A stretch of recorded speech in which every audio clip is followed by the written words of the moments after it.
Hey everybody, it's Basilmentos here, and today I'm doing a very highly requested video about stop motion tips and tricks. Recently, AG Pals also made a version of this video, so make sure to click in the center of the screen to check hers out first. Now moving on to the Basilmentos stop motion tips and tricks. The first part of making a stop motion is dressing up your dolls. So I always try to choose dolls that contrast each other and look very different. I also try to dress them differently with contrasting outfits and hairstyles. The set building process is actually my favorite part of making stop motions. For any set, it is really the details that count. Creating a stop motion environment is so important. It'll just improve the whole experience and you'll have a lot more fun if you're comfortable.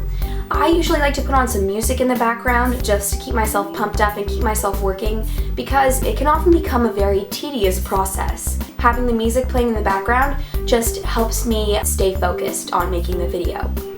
Now, if you're filming outside, weather conditions can have a big effect on how your stop motion turns out.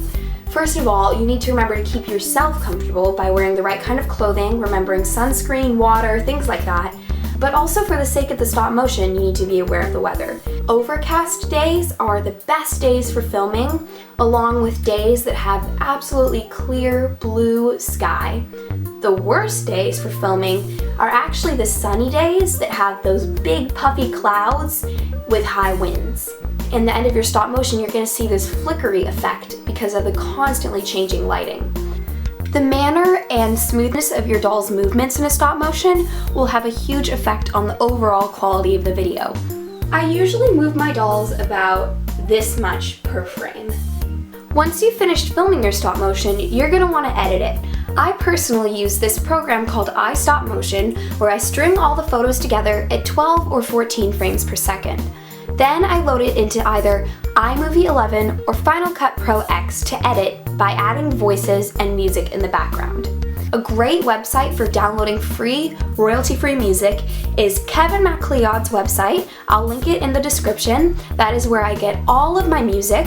Try doing different voices for different characters. Another thing that adds a lot of realism is sound effects. I have not yet found a website where you can download them, so I just make my own. I usually create them by doing things like dragging pencils across my desk or like dropping binders on the floor. I just work with what I have in my room to make the sound effects.